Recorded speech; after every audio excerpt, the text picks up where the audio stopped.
Welcome to Gourmet Meals Kitchen. I'm Daniel and today we are going to make a green beans recipe.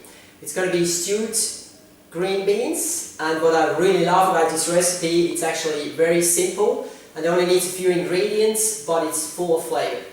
We're going to use a bit of olive oil. We're going to use about 250 grams of green beans. We're going to use a quarter or a very small onion, and we're going to have a 1 stock cube. That's actually a vegetable stock cube.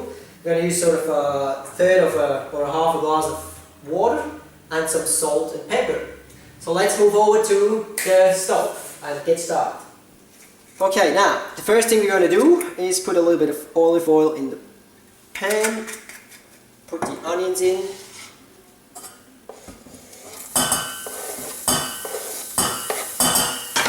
and just sweat on the onions until they're nice and sort of glassy looking. Once the onions are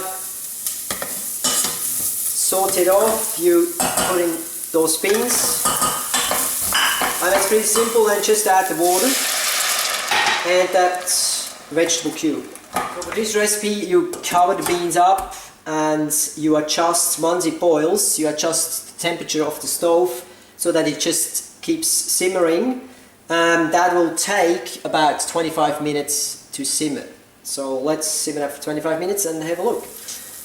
Now those beans have now been cooking for 20 minutes. Now as you can see, almost all the moisture is now gone, and the beans, they just will start to actually caramelize in a minute. You can try them now. If you like to add some salt and pepper, you could do that now, or if they're actually strong enough with that vegetable cube, then just leave them as they are. So I'm going to use a little bit of pepper, and salt I think is enough. So I'm going to turn the heat on to high again now, because I want them really to start caramelizing, because that gives them that extra bit of flavor. And of course, always keep an eye on your whatever you got on the stove, you know, to see, because you can always, if obviously the water is evaporated too early, then you just add a bit more as well. So never leave something on the stove just unattended. Yeah. Now of course you don't let them burn, you just want them to get that little bit of extra flavor. And once they start caramelizing, that's what you get. Okay, so I'm going to turn this off now, and that is our stewed beans for today.